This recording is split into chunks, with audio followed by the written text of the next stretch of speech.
શું કીધું સરજી? ભાઈ પંખો બંધ કરો. હા સરજી. કેમ સરજી? ગરમી લાગે છે. પછી મારી જે વાત છે ને એ તમને બરાબર નહીં સંભળાય. પેલો પંખાનો અવાજ તમારા વિડીયોમાં ખેંચી જશે ને તો પછી તમને મારી વાત ક્લિયર કટ નહીં સંભળાય. Okay sir. થોડીક વાર અભ્યાસ કરવા માટે કષ્ટ વેઠતા શીખો. લાઈટ કરું સરજી? લાઈટ તો કરવી જ પડશે ને. હા. દેખાય છે? હા સરજી. રેડી? હું દેખાઉં છું?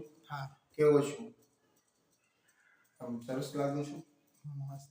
ઓકે, બોલો. શું વાત કરતા હતા આપણે? કેટલા અટકાઈ હતી વાત? લાસ્ટ વિડીયોમાં આપણે શું વાતો કરી હતી? પ્રક્રિયાઓની વાતો કરતા હતા ને સરજી. ભૌતિક પ્રક્રિયાઓ અને રાસાયણિક પ્રક્રિયાઓ. આપણા રોજિંદા જીવનમાં જે કોઈ ઘટનાઓ બને છે, દાખલા તરીકે ગરમીની ઋતુમાં ખુલ્લું મૂકેલું દૂધ બગડી જવું, રસોઈ એટલે કે રાંધવાની પ્રક્રિયા, લોખંડ ઉપર કાટ લાગવું, ખોરાકના ખાધા પછી હોજરીમાં એનું પાચન થવું, શ્વાસોશ્વાસની પ્રક્રિયાઓ, મીણબત્તીનું સળગવું, મેગ્નેશિયમની પટ્ટીનું સળગવું, કે મેગ્નેશિયમની પટ્ટીનું સળગવું એટલે સરજી? આપણે જે દિવાળીમાં તારામંડળ નહીં સળગાવતા, હા. તારામંડળ ને તમે એવું સમજો કે એ મેગ્નેશિયમની પટ્ટી છે. તો તારામંડળને આપણે જ્યારે સળગાવીએ છીએ, હા સરજી. તો તમે જોયું છે તારામંડળ સળગે એટલે સફેદ જ્યોત નીકળે છે, આમ સફેદ જગારા મારતી જ્યોત. હા સરજી. જોયું છે? હા હા. તો બીજા પદાર્થો તમે સળગાવશો ને તો આવા સફેદ જ્યોત સાથે પદાર્થ નહીં સળગે. કાગળ સળગાવી જુઓ, બીજો કોઈ પદાર્થ સળગાવી જુઓ, હા આવું નહીં થાય. હા સરજી. તો સફેદ જગારા મારતી જ્યોત સાથે સળગે. તારામંડળ સળગીને પૂરું થઈ જાય પછી જોયું છે એની કાળી કાળી રાખ બની જાય છે. તો આવું જ એક પદાર્થ છે મેગ્નેશિયમ. મેગ્નેશિયમની આવી પટ્ટી આવે છે તારામંડળના જેવી છે. જો એને સળગાવવામાં આવે તો મેગ્નેશિયમની પટ્ટી સફેદ જ્યોત સાથે, જગારા મારતી જ્યોત સાથે સળગે છે અને સળગ્યાના અંતે વ્હાઈટ એટલે સફેદ કલરનો પાવડર બને છે. અને આ સફેદ કલરનો પાવડર એટલે રાખ. પણ ખરેખર રાખ પણ એ એક રાસાયણિક પદાર્થ છે જેનું રાસાયણિક નામ છે મેગ્નેશિયમ ઓક્સાઇડ. તો મેગ્નેશિયમ ઓક્સાઇડ બને છે. આ એક પ્રકારની રાસાયણિક પ્રક્રિયા છે. ચાલો વાત નીકળી જ છે તો પૂરી કરી દઈએ. આવી મેગ્નેશિયમની પટ્ટી હોય. મેગ્નેશિયમ ધાતુનો સિમ્બોલ એટલે કે સંજ્ઞા છે Mg. સરજી મોટું લખજો. એટલે આ બધા તમે નંબર ચેક કરી આવો લ્યા. ના સરજી, પટ્ટી નહીં દેખાતી. આ પટ્ટી નહીં દેખાતી? આવી પટ્ટીઓ તમે ઘણી બધી જોઈ હશે. ઘેર ફર્નિચર બનતું હોય તો સનમાઇકાની પટ્ટી હોય, ફૂટ પટ્ટી હોય. કેવી પટ્ટીઓ તમે જોઈ છે? ફૂટ પટ્ટી તો જોઈ છે. સ્ટીલની ફૂટ પટ્ટી આવે છે એવી પટ્ટી. આ મેગ્નેશિયમની પટ્ટીને જ્યારે સળગાવવામાં આવે એટલે કે એને બાહ્ય ગરમી આપવામાં આવે ત્યારે આ જગારા મારતી સફેદ જ્યોતથી સળગે છે. જગારા મારતી, પાછી એ પણ કેવી? સફેદ જ્યોત સાથે સળગે છે. અને આ સળગવાના કારણે એમાંથી સળગી અને અંતે રાખ બને છે, સફેદ પાવડર બને છે. સફેદ પાવડર. આ સફેદ પાવડર જેને આપણે રાખ કહીએ છીએ, રખ્યા. તો આ સફેદ પાવડર જે બન્યો એ શાના કારણે બન્યો? તો મેગ્નેશિયમની પટ્ટીના સળગવાના કારણે બન્યો. એટલે આ રાખ અથવા સફેદ પાવડર જે બન્યો એનું રાસાયણિક નામ થશે મેગ્નેશિયમ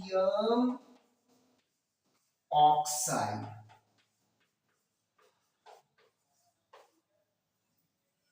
હા સરજી. સમજાઈ વાત? એનો મતલબ એવો થયો કે આપણે કઈ પટ્ટી લીધી હતી? મેગ્નેશિયમ. મેગ્નેશિયમ. તો મેગ્નેશિયમ અને એને આપણે સળગાવવું એટલે લ્યા તમારે વિજ્ઞાનની ભાષામાં શબ્દો વાપરવા પડશે. એમ ઊંધું ગાલી સળગાવવું, મારા સાહેબ કહેતા હતા કે સળગાવવાનું, હળગાવવાનું, એટલે હળગાવવાનું નહીં લખવાનું, ત્યાં દહન છે. તો મેગ્નેશિયમની પટ્ટીનું જ્યારે આપણે દહન કરીએ છીએ ત્યારે આપણને મેગ્નેશિયમ ઓક્સાઇડ સ્વરૂપની નીપજ મળે છે. આ મેગ્નેશિયમ ઓક્સાઇડ એટલે સફેદ પાવડર મળે છે. તો આ મેગ્નેશિયમ જે છે એ ધાતુ પદાર્થ છે અને એ પદાર્થ આપણો જે છે એ મેગ્નેશિયમ ખબર નહીં. તો મેગ્નેશિયમ આપણો પ્રક્રિયક છે. શું છે?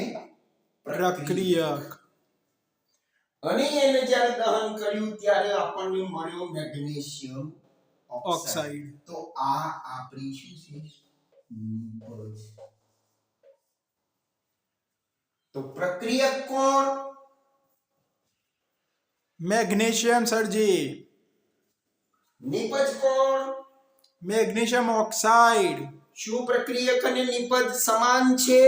ના.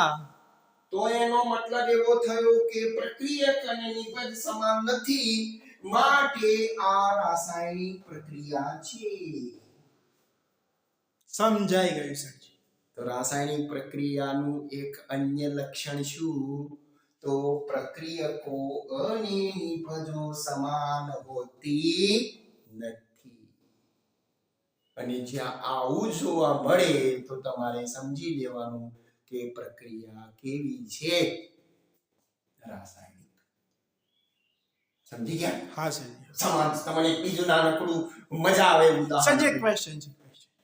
મેગ્નેશિયમ ને તો પ્રક્રિયક કીધો, મેગ્નેશિયમ ઓક્સાઇડ ને નીપજ કીધી, દહન ને શું કહીશું?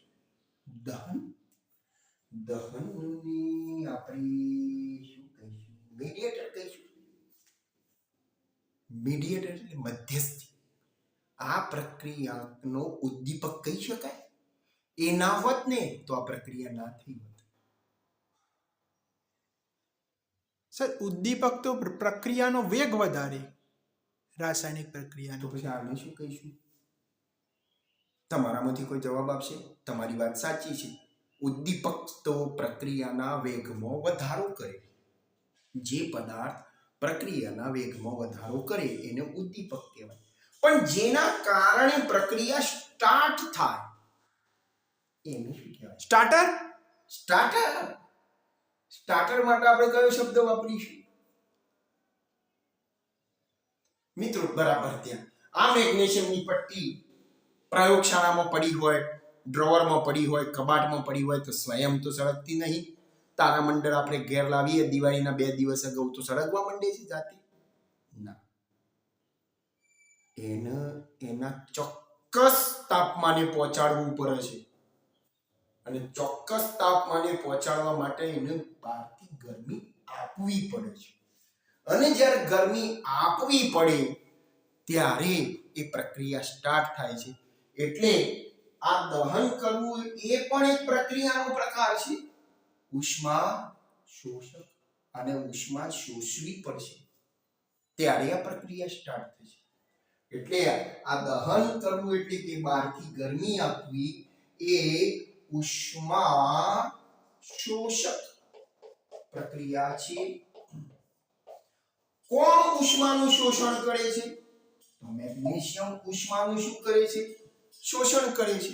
અને એ શોષિત થયેલી ઉષ્માના કારણે મેગ્નેશિયમના તાપમાનમાં વધારો થાય છે અને મેગ્નેશિયમ પોતાના કયા બિંદુએ પહોંચે છે? જ્વલન બિંદુએ પહોંચે છે. અને જ્વલન બિંદુએ પહોંચ્યા પછી દરેક તત્વનું ચોક્કસ ચોક્કસ જ્વલન બિંદુ હોય છે. દરેક તત્વના જ્વલન બિંદુઓ અલગ અલગ હોય છે. બટ સરજી દહનને શું કહીશું? પ્રક્રિયક કે નિપજ એની એ રીતના શું કહીશું એને? એને આપણે ઓકે સરજી, બીજા વિડીયોમાં જાઓ. આમ તો અનહારણ વિચારીને આવશો અમે. મીડિયેટર કે હા અમે વિચારીને આવશો. હવે અત્યારે તમે છો હા. બરાબર. તમારો સવાલ ખોટો નહીં, પણ અમે દહન માટે શું કહેવું એ વિચારશો. પણ હાલ તમે આટલું સમજો કે પ્રક્રિયકો અને નિપજ વિશે તો ખબર પડી ગઈ. હા સર. હવે બીજું એક રસપ્રદ ઉદાહરણ આપવાનું હતું, પણ તમે બધા તોફાની લોકો મને વચ્ચેથી કન્ફ્યુઝ કરી નાખો છો. સવાલો તમારા સાચા હોય છે, પણ હા ચાલો હાલ. તો એ પ્રક્રિયકો અને નિપજો સમાન નથી, માટે આપણે કહી શકીએ કે પ્રક્રિયા રાસાયણિક છે. આવો બરફ એટલે H2 જે સોલિડ સ્વરૂપનો છે. ફ્રીજમાંથી ટ્રે બહાર કાઢી અને ટ્રેને બહાર મૂકી દીધી, તો ટ્રેની અંદર જે બરફના પીસ બનેલા હતા એ પીસમાંથી પાછું બરફમાંથી પાણી બની જશે લિક્વિડ. આ એક પ્રક્રિયા થઈ. આ બરફ હતો, આ બરફમાંથી બની ગયેલું બરફનું પાણી. આને આપણે પ્રક્રિયક કહીએ, આને આપણે નિપજ કહીએ. તો મિત્રો પ્રક્રિયક શું હતું? H2. નિપજ પણ શું છે? H2. એનો મતલબ કે પ્રક્રિયક અને નિપજ સેમ છે, સરખી છે. બદલાયું છે તો માત્ર એનું શું બદલાયું છે? અવસ્થા. શું બદલાયું છે? અવસ્થા.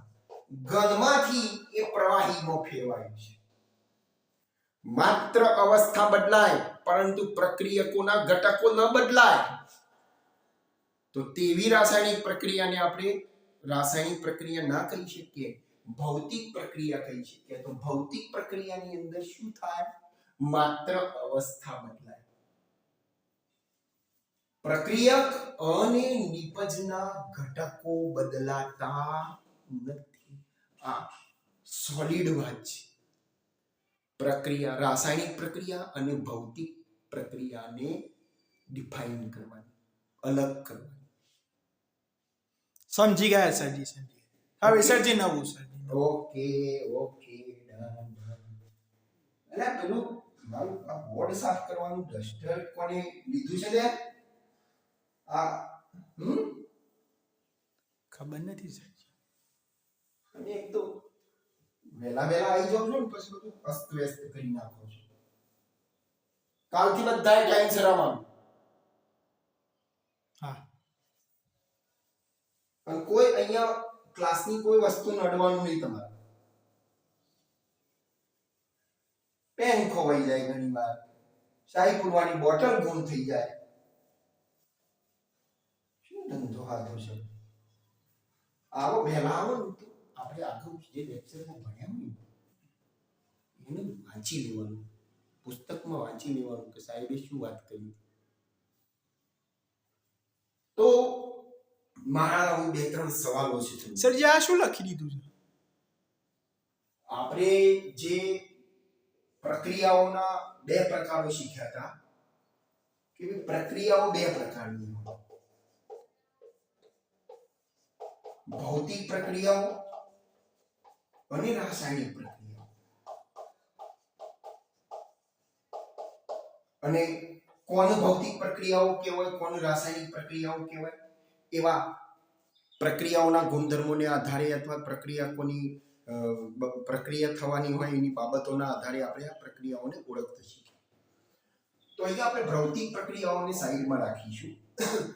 આપણા જે પ્રકરણની અંદર આપણે રાસાયણિક પ્રક્રિયાઓનો અભ્યાસ કરવાનો છે. તો આવી રાસાયણિક પ્રક્રિયાઓના વિવિધ પ્રકારો છે.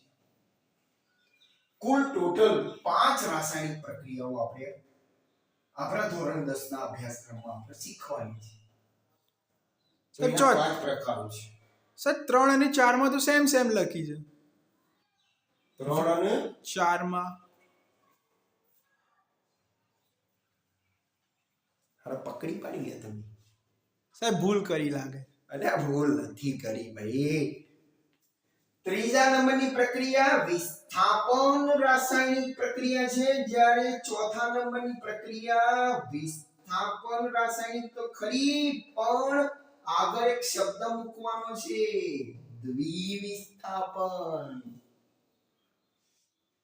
યાદ આવ્યું?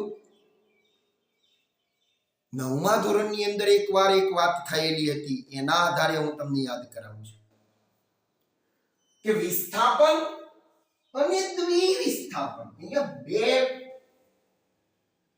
પ્રક્રિયકો નું સ્થાન બદલાવાનું છે, એટલે એને દ્વિવિસ્થાપન કીધું.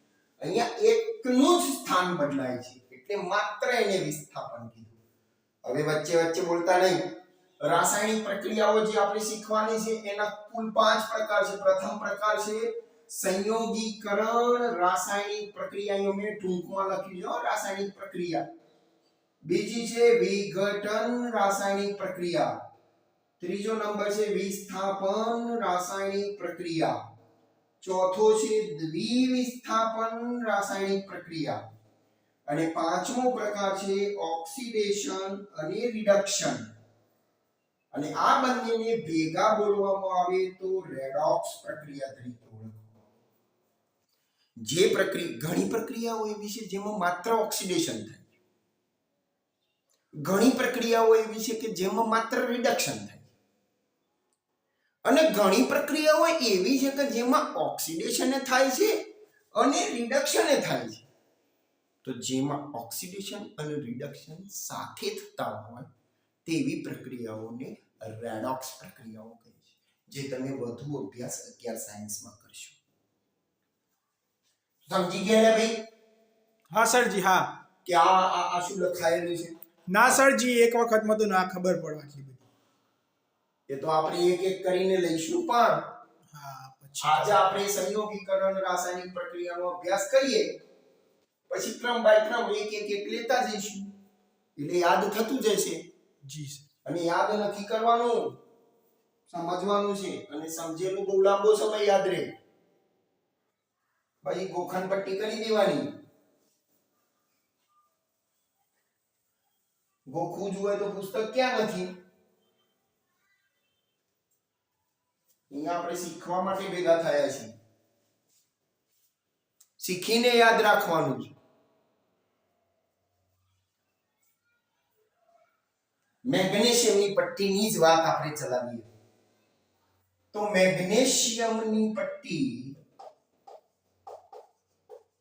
ને જ્યારે હવામાં સળગાવવામાં આવે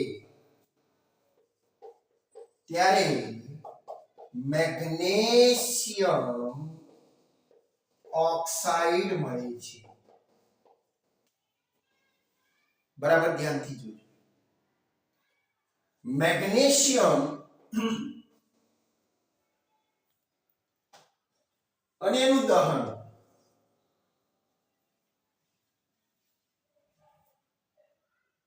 હવે બરાબર ધ્યાનથી અહીંયા તમારા સવાલનો જવાબ થોડો થોડો આપશે કે ભાઈ મેગ્નેશિયમ જે છે એ પ્રક્રિયક છે. કોણ છે? પ્રક્રિયક છે. અને મેગ્નેશિયમ ઓક્સાઇડ છે એ આપણી શું છે? નિપજ. હવે મેગ્નેશિયમ એકલો તો સળગવાનું નથી. મેગ્નેશિયમને સળગવા માટે કોની જરૂર પડશે?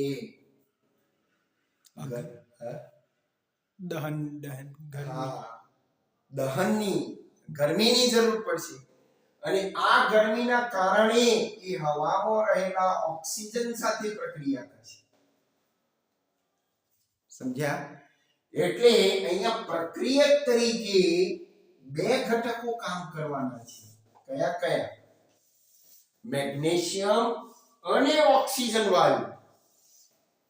અને આ બંનેની વચ્ચે રાસાયણિક પ્રક્રિયા થવાથી મેગ્નેશિયમ ઓક્સાઇડ નામનો પદાર્થ નિપજ સ્વરૂપે બનવાનો છે. એટલે કે મેગ્નેશિયમ Mg અને ઓક્સાઇડ એટલે O. આ MgO એ મેગ્નેશિયમ ઓક્સાઇડનું રાસાયણિક સૂત્ર છે.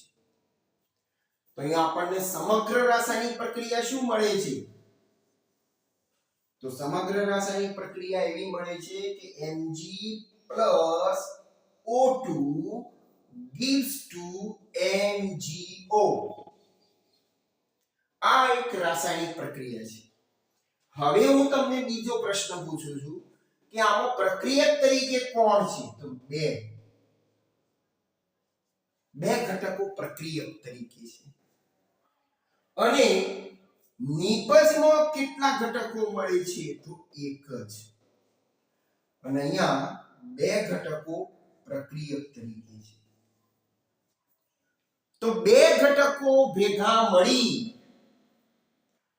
એક નિપજનું નિર્માણ કરે છે. અને એક જ નિપજ એટલે કઈ? મેગ્નેશિયમ ઓક્સાઇડ નામની એક જ નિપજનું નિર્માણ કરે છે. તો આના ઉપરથી વ્યાખ્યા બને છે કે બે કે બેથી વધુ શું? બે કે બેથી વધુ પ્રક્રિયકો ભેગા મળીને એક જ નિપજનું નિર્માણ કરે તો આવી રાસાયણિક પ્રક્રિયાને સંયોગીકરણ કહે છે. સંયોગીકરણનો મતલબ થાય ભેગા કરવું. આપણે અહીંયા બે ઘટકો ભેગા કર્યા, બે પ્રક્રિયકો ભેગા કર્યા, બે કે બેથી વધુ પ્રક્રિયકો ભેગા કરીએ અને નિપજમાં એક જ ઘટક મળતો હોય તો આવી રાસાયણિક પ્રક્રિયાઓને સંયોગીકરણ પ્રક્રિયાઓ કહે છે. અહીંયા આ એનું પ્રથમ ઉદાહરણ છે. બીજું ઉદાહરણ હું તમને કહું તો તમે પેલો કોલસો જોયો છે ને? કોલસો નાનપણમાં સર આ કઈ પ્રક્રિયાઓ આપણે શીખવી રહ્યા છીએ? સંયોગીકરણ પ્રક્રિયાઓ શીખી રહ્યા છે. મને તો એમ કે આપણે બધું કંઈક અલગ જ શીખી રહ્યા. ટાઇટલ માર્યું નથી ને એટલે મને એમ લાગ્યું કે બધું અલગ જ શીખી રહ્યા. મિત્રો આપણે જે પેલી વાતો કરી મેગ્નેશિયમની પટ્ટીના દહનવાળી, એ મેગ્નેશિયમની પટ્ટીના દહનની પ્રક્રિયા હતી એ સંયોગીકરણ રાસાયણિક પ્રક્રિયાની જે પ્રવૃત્તિ હતી. ટાઇટલ માર દો સર, જે કામ કરો. અને હા તો નંબર 1 આપી દઈએ અહીંયા સંયોગીકરણ રાસાયણિક પ્રક્રિયાઓ. અને હવે મારી વાત સાંભળો, પરીક્ષામાં પ્રશ્ન પૂછાય છે સંયોગીકરણ રાસાયણિક પ્રક્રિયા એટલે શું? ઉદાહરણ સહિત સમજાવો. તો સૌપ્રથમ તમારે સંયોગીકરણ રાસાયણિક પ્રક્રિયાની શું લખવી પડે? વ્યાખ્યા. ચલો વ્યાખ્યા એકવાર રિપીટ કરી લો. હા સરજી બોલાવો સરજી. ચલો. બે કે બેથી વધુ પ્રક્રિયકો ભેગા મળીને એક જ નિપજનું નિર્માણ કરે તો આવી રાસાયણિક પ્રક્રિયાઓને સંયોગીકરણ રાસાયણિક પ્રક્રિયાઓ કહે છે. દાખલા તરીકે મેગ્નેશિયમની પટ્ટીનું હવામાં દહન એ સંયોગીકરણ રાસાયણિક પ્રક્રિયાનું ઉદાહરણ છે. બીજું કોલસાનું દહન. કોલસો હોય એને ઓક્સિજનની હાજરીમાં સળગાવવામાં આવે. શું કરવામાં આવે? દહન કરવામાં આવે તો કાર્બન ડાયોક્સાઇડ નામનો વાયુ મળે છે. શું મળે છે? કાર્બન ડાયોક્સાઇડ નામનો વાયુ મળે છે. તો અહીંયા પ્રક્રિયકો કોણ છે? કાર્બન અને ઓક્સિજન. નિપજ કોણ બને છે? કાર્બન ડાયોક્સાઇડ એક જ.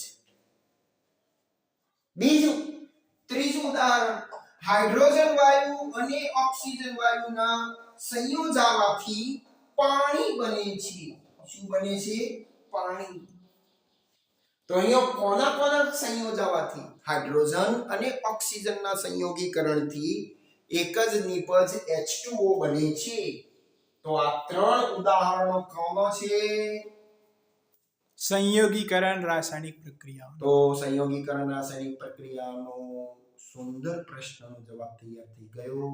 હા સરજી. તમને અહીંયા હું હોમવર્કમાં એક કામ સોંપું છું એક ક્વેશ્ચન આપું છું જેનો આન્સર તમે નોટ કરશો. ક્વેશ્ચન લખી રાખો. સંયોગીકરણ પ્રક્રિયા એટલે શું? ઉદાહરણ સહિત સમજાવો. આ ક્વેશ્ચનનો આન્સર તમે તૈયાર કરીને લેતા આવશો. એટલે આપણે ફરીથી નેક્સ્ટ વિડીયોમાં બીજી પ્રક્રિયા વિઘટન રાસાયણિક પ્રક્રિયા વિશે વાતો કરીશું. ચાલો ત્યારે